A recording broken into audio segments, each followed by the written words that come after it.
प्रिय विद्यार्थियों नमस्कार। मैं डॉक्टर सहदेव पारिक श्री गोविंद गुरु राजकीय महाविद्यालय बांसवाड़ा से। विद्यार्थियों, आज हम बीए पाठ तृतीय के समाजशास्त्र विषय के द्वितीय प्रश्न पत्र में आज हम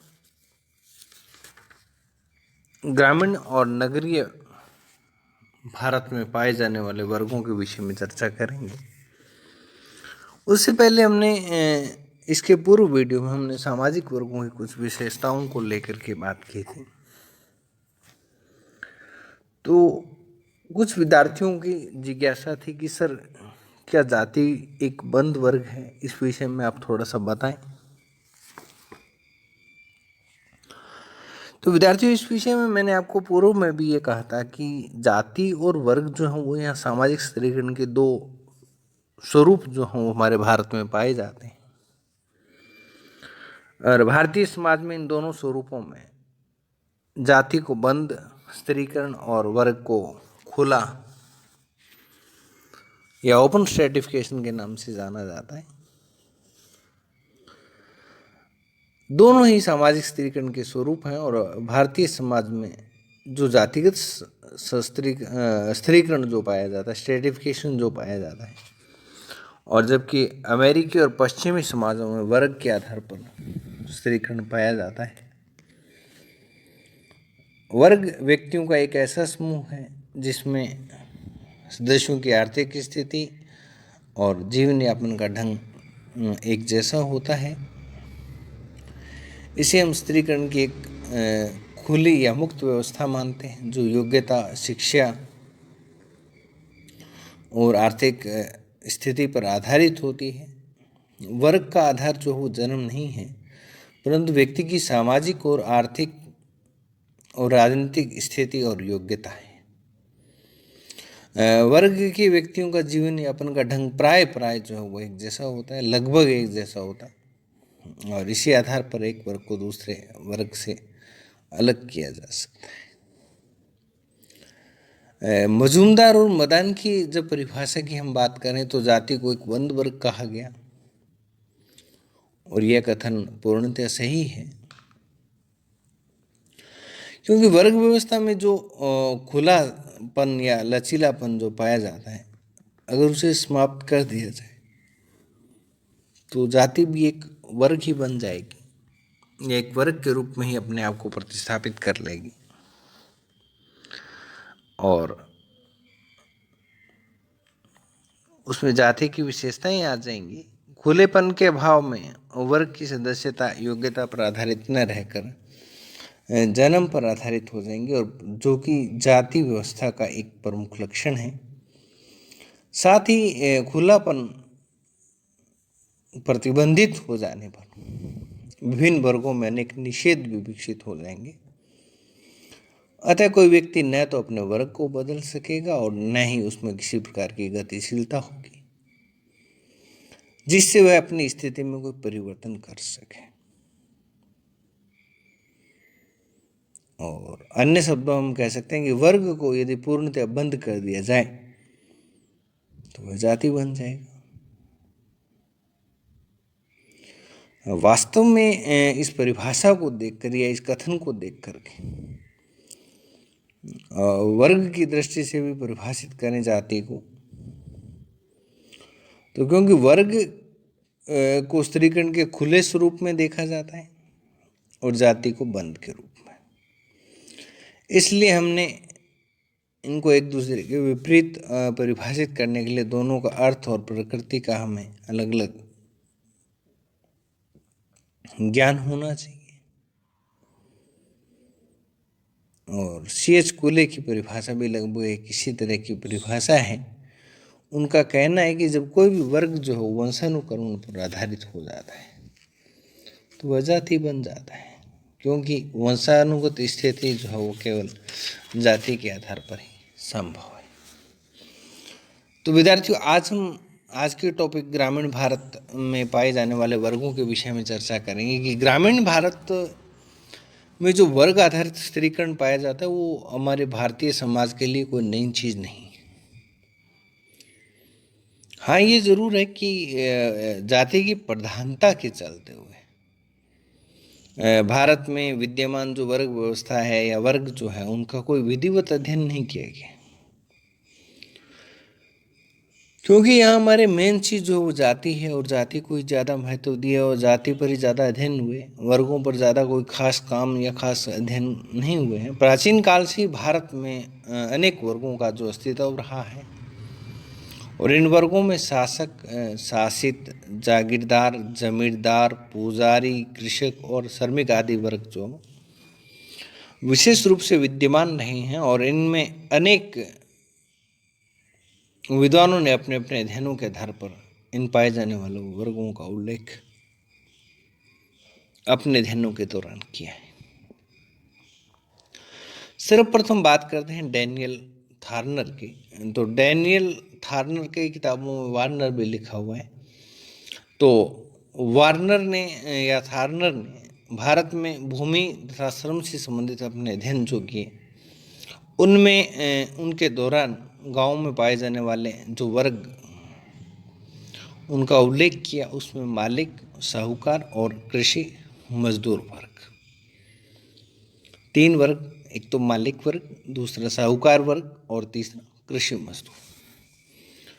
रामकृष्ण मुखर्जी ने पश्चिम बंगाल में ग्रामीण वर्ग संरचना पर एक लेख लिखा। लेख का शीर्षक था पश्चिम बंगाल में ग्रामीण वर्ग संरचना। इन्होंने अपने लेख में तीन वर्गों का उल्लेख किया: भूस्वामी तथा देखरेख करने वाले कृषक, आत्मनिर्भर कृषक जिसमें कृषि करने वाले, और दस्तकार यानी कि छोटा मोटा उद्योग धंधा चला,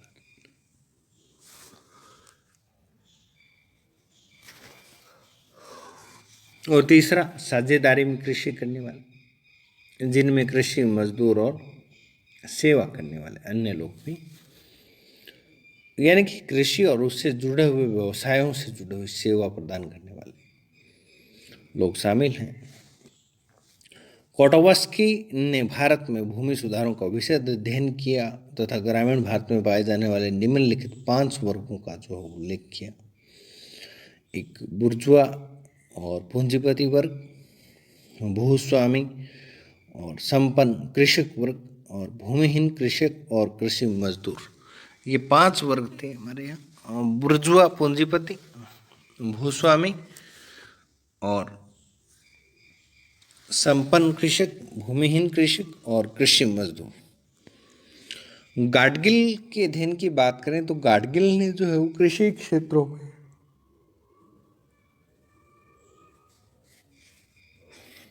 पाए जाने वाले 2 शक्तिशाली वर्गों का उल्लेख किया: व्यापारी और साहूकार, और भूस्वामी एवं कृषक। के.एल. शर्मा ने ग्रामीण भारत में जाति एवं वर्ग के संदर्भ में सामाजिक गतिशीलता का अध्ययन किया।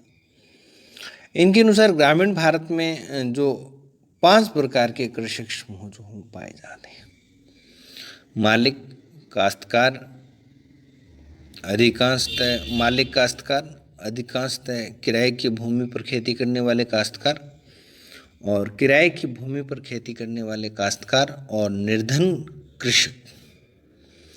आंद्रे बिताई, जिन्होंने कृषि सामाजिक संरचना और कृषक समाज के बारे में बहुत ही विस्तृत अध्ययन किया,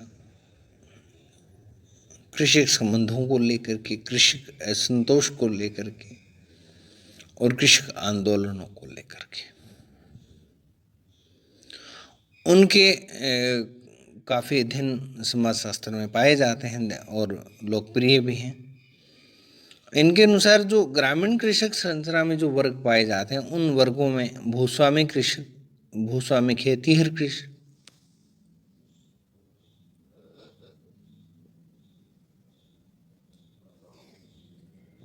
काश्तकार और बंटाईदार कृषक और कृषि श्रमिक।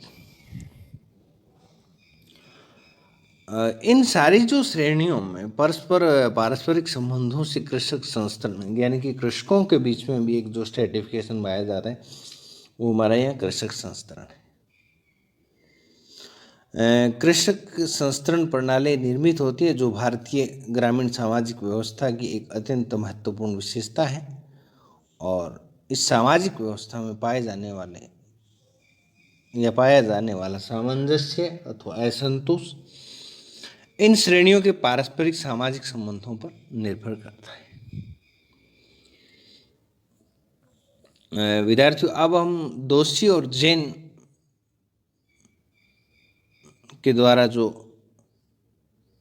ग्रामीण भारत में पाए जाने वाले वर्गों की बात की, उनके बारे में चर्चा करते हैं कि उन्होंने उन परिस्थितियों का उल्लेख किया पहले तो,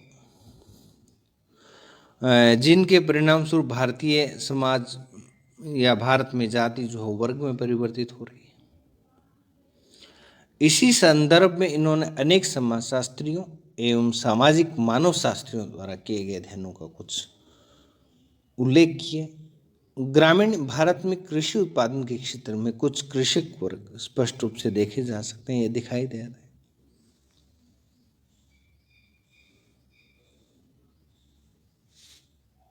इन वर्गों के निर्माण में भूमि के आकार का काफी महत्वपूर्ण रोल रहा है, भूमिका रही है। और इन्होंने इसी आधार पर 4 वर्गों का उल्लेख जो हो किया है: बड़े कृषक, छोटे कृषक, सीमावर्ती कृषक और भूमिहीन मजदूर। ग्रामीण भारत में पाए जाने वाले वर्गों के संदर्भ में इन्होंने हमें इस तथ्य के बारे में भी सचेत किया कि वर्गों का विद्यमानता या वर्गों की उपस्थिति का यह तात्पर्य नहीं है कि जातियां ही वर्गों में परिवर्तित हो रही हैं। परंपरागत रूप से इन समूहों एवं वर्गों में सेवाओं का विनिमय रहा है, परंतु विभिन्न जातियों एवं समूहों में सेवाओं के विनिमय के स्थान पर नगरों में पाए जाने वाले श्रम संबंधों की भांति पैसे का लेन देन होने लगा है या बढ़ गया है। यानी कि पहले जो सेवा आधारित या वस्तु के बदले में सेवा विनिमय जो था वो नहीं है। आजकल क्या नगद का जो बोलचाल है या कैश पेमेंट का जो रिवाज है वो चल पड़ा है। जैसे आप इसको यूँ समझिए कि किसी जाति को या किसी भी अन्य वर्ग को फसल खरीदनी है अपने किसान से, तो उसे किसान को पैसे देने पड़ेंगे। जैसे हमने गेहूँ लेना है, बाजरा लेना है, ज्वार लेना है, चावल लेना है, जो भी लेना है तो हमें किसान को पैसे देने पड़ेंगे। और इसी भांति कृषक को यदि लोहार या बढ़ई से जुड़ा हुआ कोई कार्य करवाना है तो उसे उस कार्य के बदले में नगद भुगतान करना पड़ेगा। यानी कि जो जजमानी और पहले जो ऐसी कुछ प्रथाओं के विषय में हमने पूर्व में चर्चा की थी, तो उन प्रथाओं का धीरे धीरे बोलबाला जो है वो कम होता जा रहा है। वर्तमान में कैश आधारित या नगद का जो है वो ज़्यादा विस्तार हुआ है, नगद का लेन देन बढ़ा है। नगरों के बारे में, नगरीय समाज में या नगरों में पाए जाने वाले वर्गों की चर्चा करें तो उसमें 5 वर्ग जो है महत्वपूर्ण इन्होंने बताए। उच्च वर्ग, अपर क्लास जिसको कहते हैं, ये सामाजिक संरचना में क्या है, सर्वोपरि स्थान पर उपस्थित वर्ग हैं। और सबसे अधिक धनाढ़ और संपन्न वर्ग, विलासिता की वस्तुओं का प्रयोग करने वाला। और इस वर्ग में मुख्यतः उद्योगों और कारखानों के मालिकों और बड़े बड़े भूस्वामियों, फर्मों के स्वामियों और कल कारखानों के स्वामियों को शामिल किया जाता है। मध्यम वर्ग बता दिया कि आपको डॉक्टर, इंजीनियर, प्राध्यापक, व्यापारी, किसान और विभिन्न विभागों में कार्यरत छोटे मोटे कर्मचारियों को इसमें शामिल किया जाता है। और एक वर्ग ऐसा होता है इसमें कि जो सामाजिक स्तर के उच्च वर्ग के लोगों के काफ़ी नज़दीक रहता है और अधिकांश लोग जो आर्थिक दृष्टि से अपेक्षाकृत कम संपन्न होते हैं। और इसलिए इस वर्ग के अनेक सदस्य जो हैं प्रशासनिक या प्रशासकीय कार्यों में लगे हुए हैं। और भारतीय समाज की आर्थिक प्रगति में मध्यम वर्ग की जो भूमिका है वो निरंतर बढ़ती जा रही है। निम्न वर्ग को आप यूँ समझिए कि निम्न वर्ग दिहाड़ी मजदूरी करने वाले कमज़ोर वर्ग, अनुसूचित जातियों और जनजातियों के आर्थिक दृष्टि से पिछड़े हुए लोगों, कारखानों व खानों में काम करने वाले श्रमिकों और शारीरिक श्रम द्वारा अपने जीवन यापन करने वाले लोगों को शामिल किया जाता है। इस वर्ग के लोगों का जो जीवन स्तर है वो निम्न होता है और कम आय के कारण जीवन की अनेक आवश्यकताएं पूरी ही नहीं हो पाती हैं और सरकार द्वारा निर्धनता रेखा से नीचे जीवन यापन करने वाले निम्न वर्गों के परिवारों तथा अनुसूचित जातियों एवं जनजातियों के परिवारों के सामाजिक आर्थिक उत्थान के लिए अनेक प्रकार की सहायता और कल्याणकारी योजनाओं के माध्यम से जो सुविधाएं उपलब्ध करवाई जा रही हैं। अधिकारी वर्ग जो है वो चौथा वर्ग है नगरीय समाज का। यह वर्ग उन सरकारी कर्मचारियों का है जो केंद्र एवं राज्य की विभिन्न विभागों में उच्च पदों पर आसीन होते हैं। उन सत्ता की दृष्टि से इस वर्ग के लोगों का विशेष महत्व है और ग्रामीण स्तर पर भी इस वर्ग का धीरे धीरे जो विस्तार होने लगा है। व्यापारी वर्ग, इस वर्ग में मुख्य रूप से दुकानदारों, खुदरा और थोक विक्रेताओं, व्यापारियों, दलालों को शामिल किया जाता है और यह वर्ग उत्पादकों एवं उपभोक्ताओं के बीच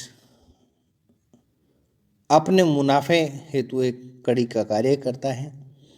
और इस वर्ग के सदस्यों की सामाजिक स्थिति मध्यम वर्ग के सदस्यों से बहुत कुछ मिलती जुलती होती है और इस वर्ग के सदस्य पैसा कमाने हेतु नैतिक और अनैतिक सभी प्रकार के साधनों का प्रयोग करते हैं। सामान्यतः यह वर्ग सुविधा प्राप्त वर्ग है तथा इसके सदस्यों में ही दिखावे के उपभोग की प्रवृत्ति पाई जाती है। ग्रामीण भारत में इस वर्ग या ग्रामीण समाज में इस वर्ग के सदस्य व्यापार के साथ साथ साहूकारी यानी कि ब्याज पर पैसे का लेन देन भी करने का कार्य करते हैं।